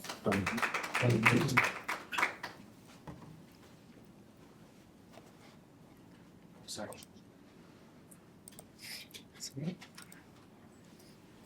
Thanks, Brendan. Thanks, Claire, for the invitation. Coram, Ilas, pleasure to be here. I'm Dave Finn. I'm a professor of pharmacology and therapeutics, also in the New School of Pharmacy and Medical Sciences, where Karen is. Also a neuroscientist like Karen. and I co-founded and co-direct the Centre for Pain Research at the university here as well. So I'm going to also try and give you kind of the perspective and my experience, my journey, I suppose, of trying to engage with policymakers and influence or impact on policy from the perspective as a basic scientist. And so I work on primarily on chronic pain, not exclusively, but mostly on chronic pain and related comorbidities like anxiety and depression. Chronic pain is pain that's defined as pain that persists for 3 months or longer. It's a massive unmet clinical need globally. At least 1 in 5 people suffer from chronic pain. And obviously this has major impacts both on the individual patient themselves in terms of health impact, but also very substantial impact on society and economies. It costs Ireland about €5 billion per annum to manage the chronic pain problem, at about 3% of GDP. I also am very interested in cannabis and cannabinoids, cannabis-based medicines. I'm not going to delve too deeply into this, except to say that it's an interesting area. It's somewhat or sometimes controversial or sensitive, because whilst on the one hand there's a lot of medicinal potential within the plant and related molecules, on the other hand, of course, we know about its misuse and recreational use, potential for adverse effects on health and so forth. So there's that sort of double-edged sword and sensitivity around it. But very interesting plant, lots of potential utility, not just in health but beyond. The pharmacologically active components within the cannabis plant that we're interested in are called cannabinoids or phytocannabinoids. There's well over 100 of those. And probably the one that's most studied is delta-9 THC, which is the psychoactive constituent in cannabis, first isolated by this man here, Professor Rafi Meshulam, in the Hebrew University in Israel in the 1960s. And you might be familiar and seen on the streets or in the pharmacies or the health food stores, CBD. It's kind of topical at the moment. That's another cannabinoid that's found in the cannabis plant. And again, there's some controversy around that as to how effective it really is and how pure it is when we get it in health food stores and so on. So that's a little bit of context. The other bit of context is that these cannabinoids work on this endogenous system, the body's own system that we call the endocannabinoid system or endogenous cannabinoid system. So this is a signaling system that we all have in our bodies, in most cells and tissues in our body.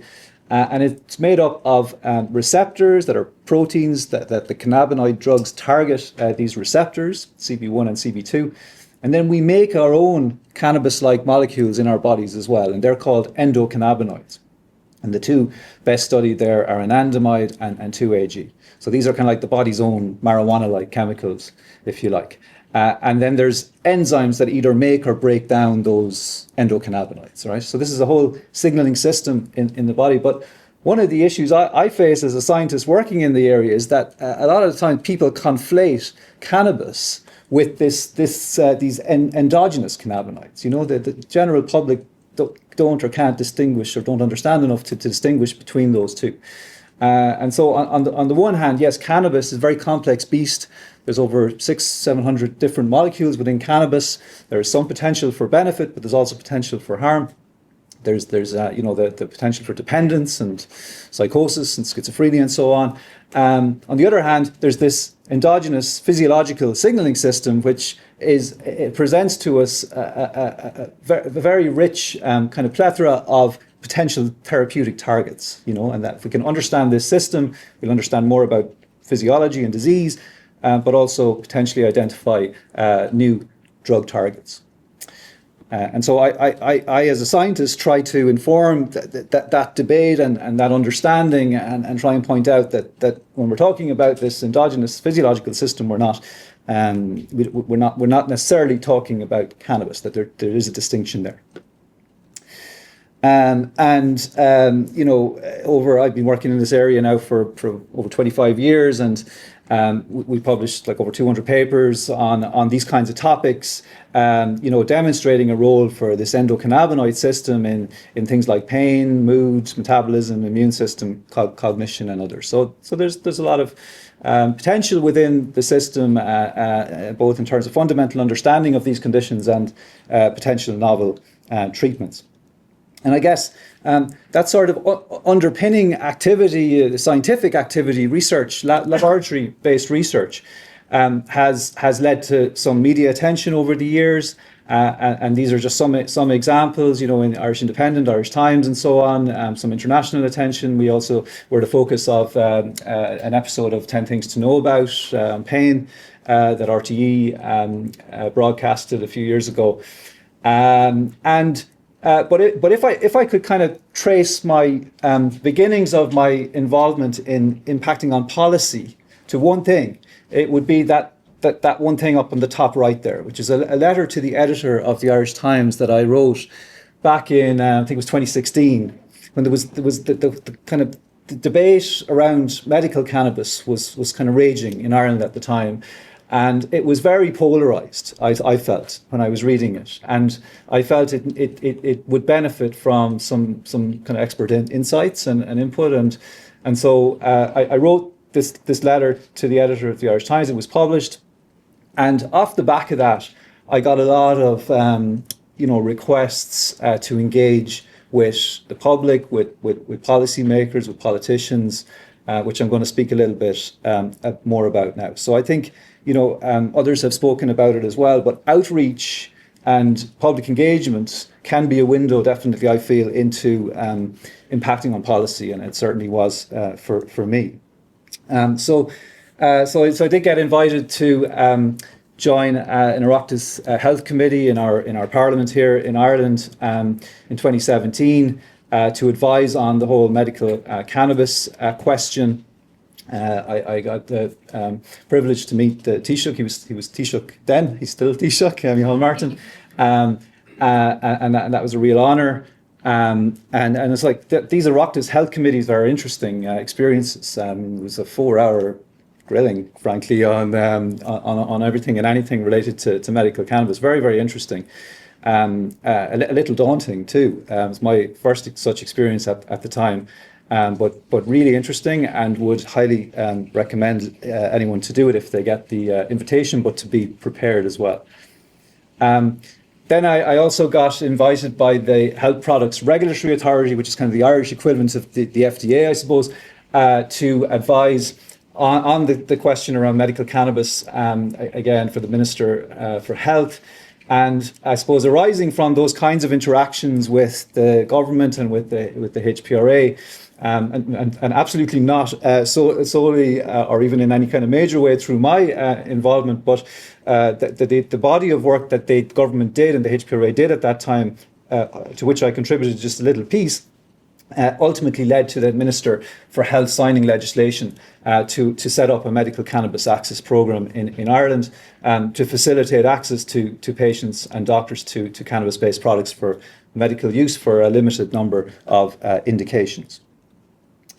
Throughout that, I suppose, that engagement with policymakers was kind of underpinned by work I was doing as part of international task forces, and there were two major ones in particular.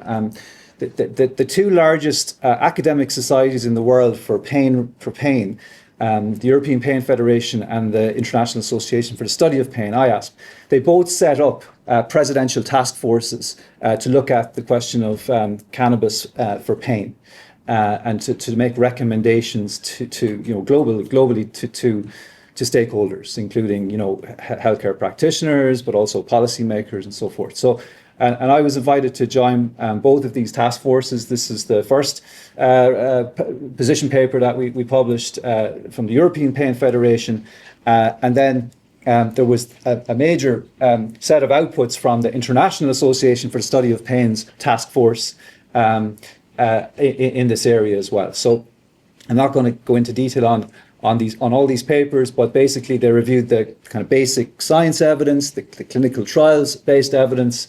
It's a little mix. The basic science is really strong in support of cannabinoids for pain. The clinical evidence isn't so strong.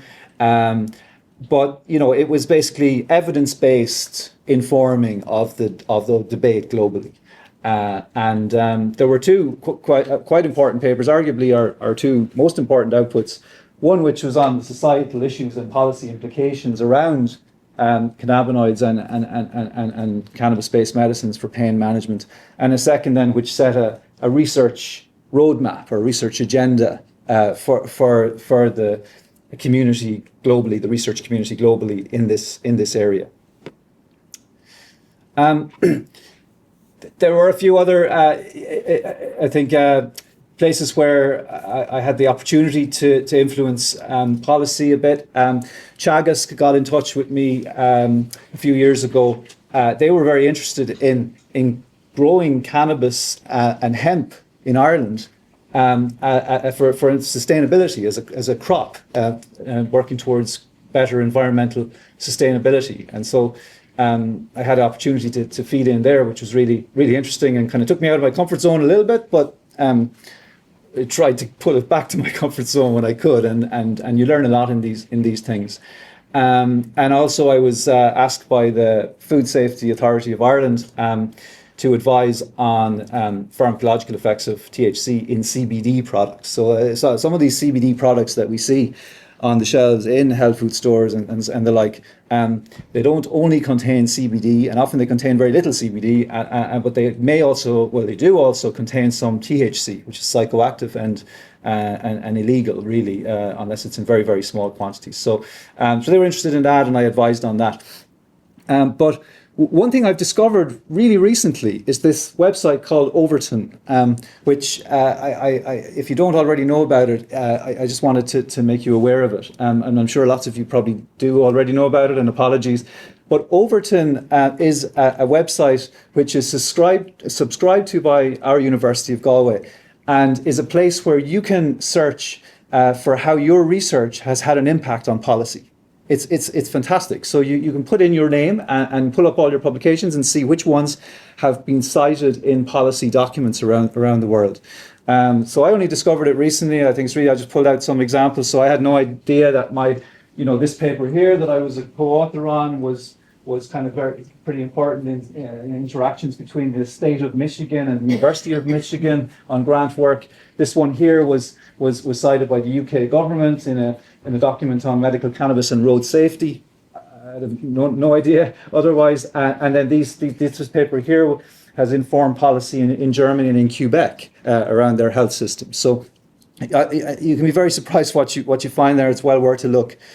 Even for some of my very basic papers, lab-based papers that are I would have thought were further from policy, some of them are getting cited in policy documents, and I would have had no idea. I think it's a little easier maybe now to find this stuff through AI, I guess. But I think this is a really good resource which all of us here at the University of Galway can access very easily with our usual university login details. So beyond cannabinoids and cannabis and pain, there's been a few other initiatives I was involved in. So I'm a past president of the Irish Pain Society, and on that committee we worked together for a good few years back around kind of 2010, 2011 to try and influence the government to recognise pain medicine as a medical specialty in its own right. Pain medicine wasn't recognised as a medical specialty in Ireland, believe it or not. So,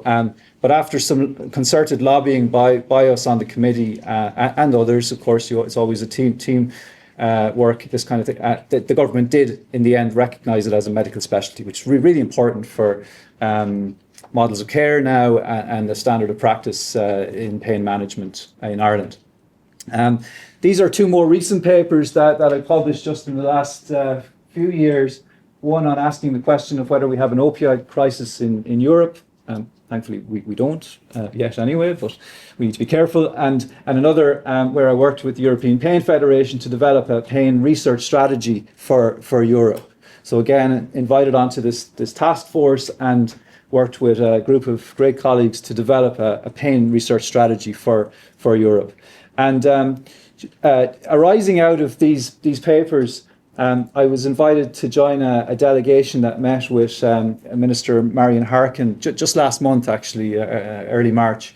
And we were in government buildings to meet Marion Harkin to talk about putting pain on the agenda under Ireland's presidency of the EU Council, which starts now on the 1st of July, and trying to get pain up on the agenda there. And it, she gave us over an hour of her time, and it went beyond pain actually to broader across the third level sector and other related research and so on as well, which was really interesting.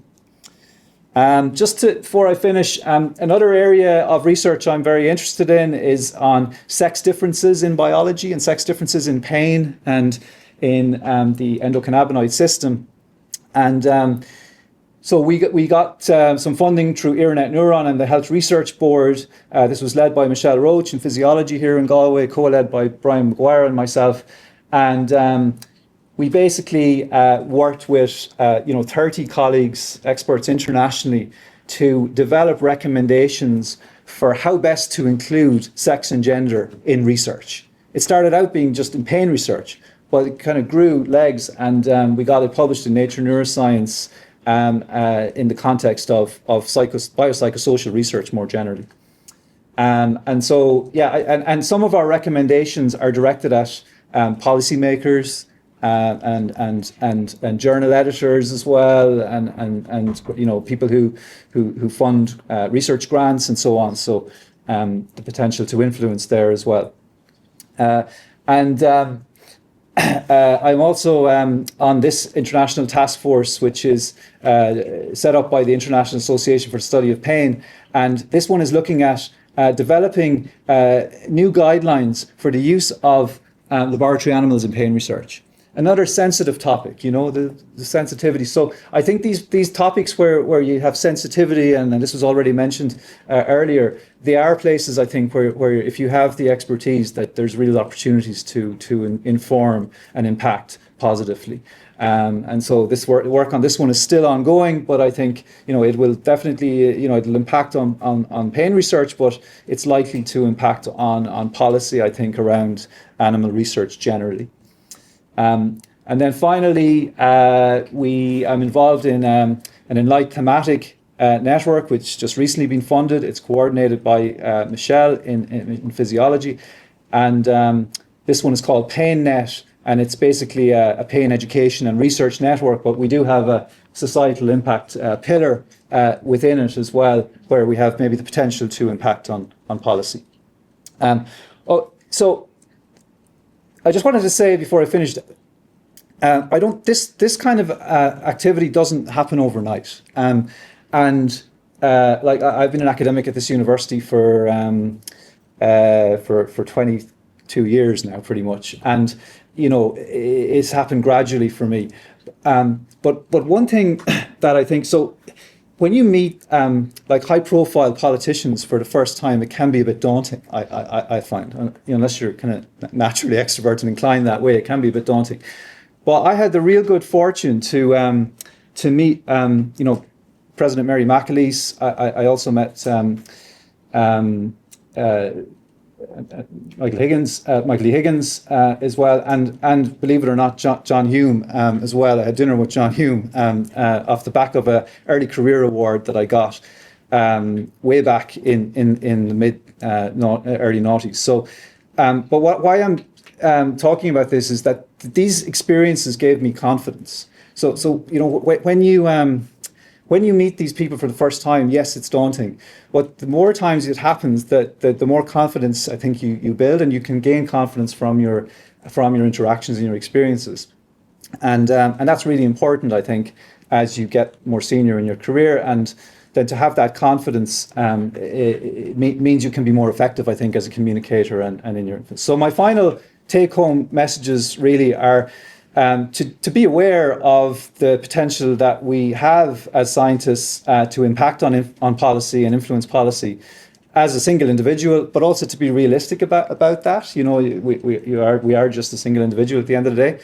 But there are many ways that we can engage and influence, through our publications, our scientific publications, through the print media, but also through radio, TV. I found being on task forces very effective, giving public lectures, and then actually meeting with the politicians. So there's lots of different ways that we can engage. And definitely collaboration with others has been really instrumental for me and can amplify, I think, our impact and influence. It's good to think really carefully about the key message that you want to try and convey, and always ensure it's evidence-based. That's our strength as academics, that we can always be evidence-based, and that's, if we stick to that, we always be on safe ground. And then to just try and be brave and confident when engaging with policymakers. That takes time and grows. You gain that with experience, but I think that's an important one too. So I'll leave it there.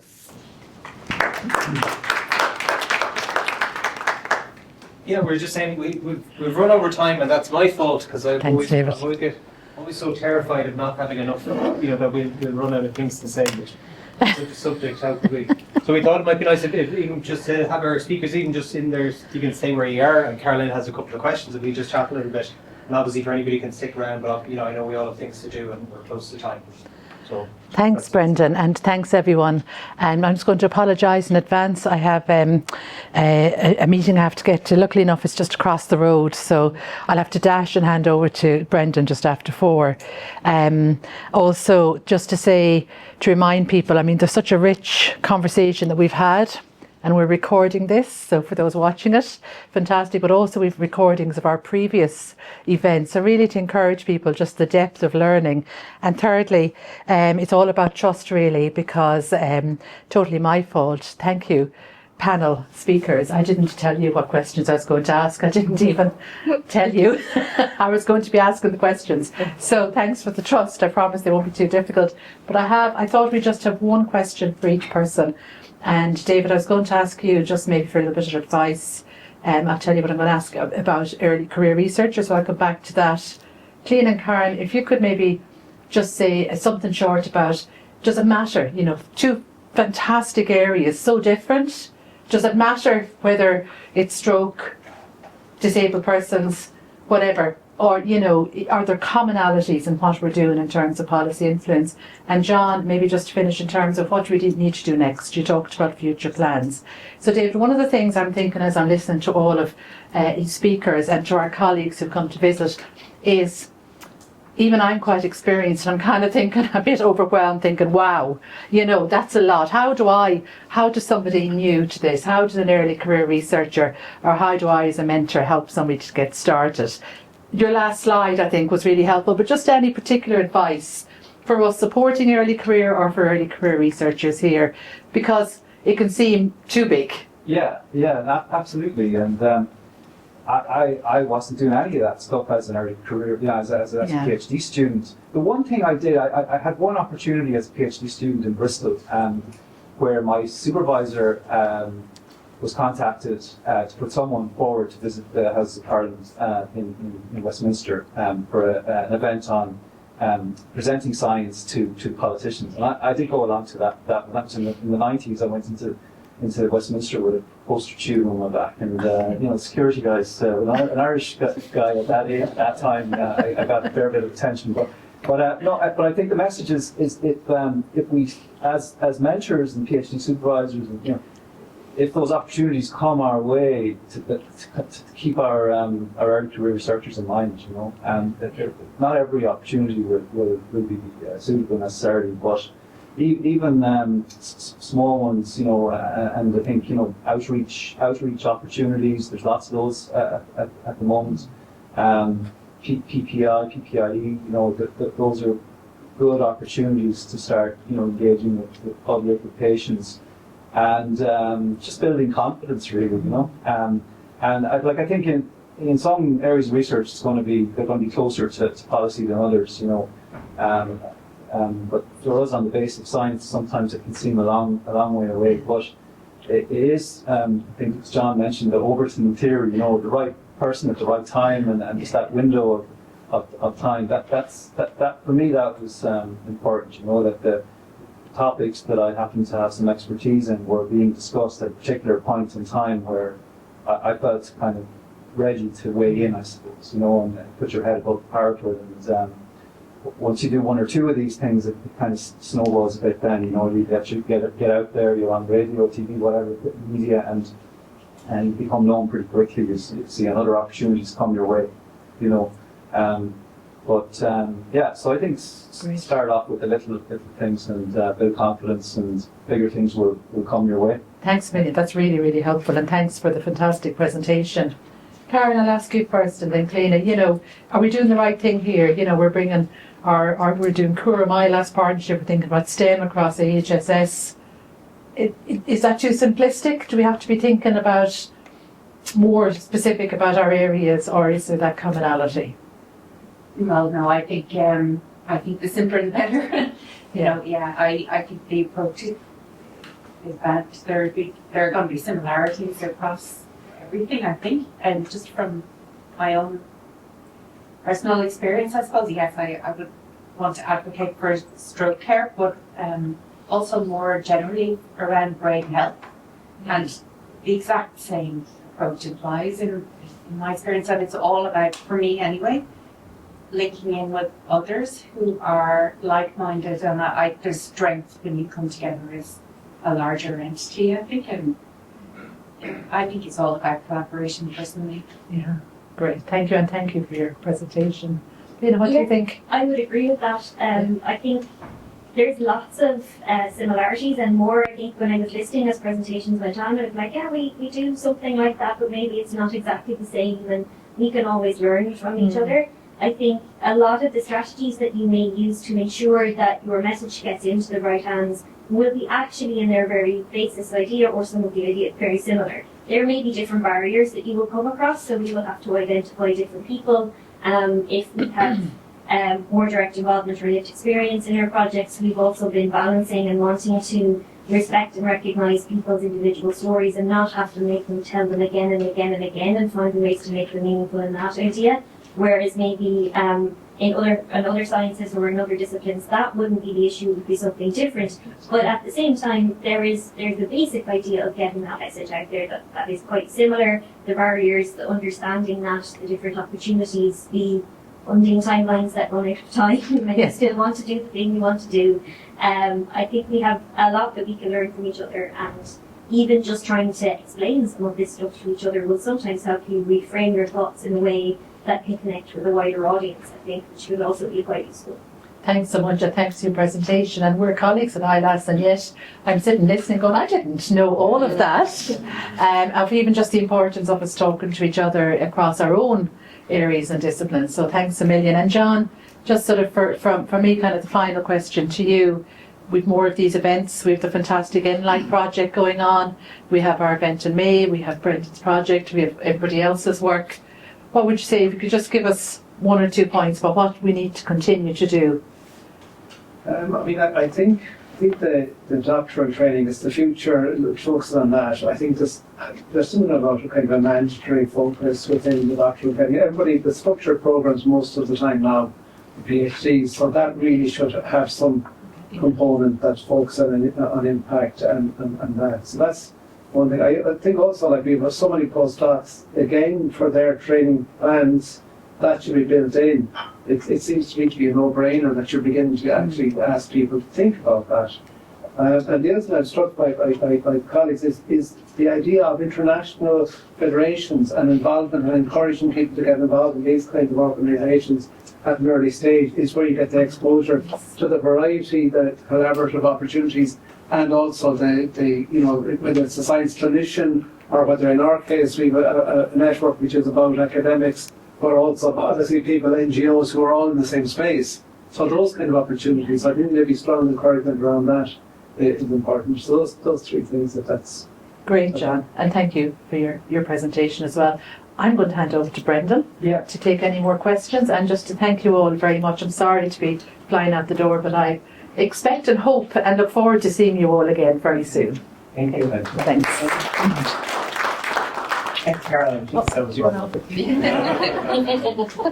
We're at 4 o'clock. Okay, I'm not going to say. Nope, I'm not going to say anything interesting. I want to say thank you for everybody for your thoughtful contributions to Dave, to Karen, to Kalina, and to John, to my colleagues Emily and Daniel. We're going to be here if anybody can stick around. We have questions. I'm sure whoever's able to stick around, but I appreciate you that people have everything else to do in their lives. So.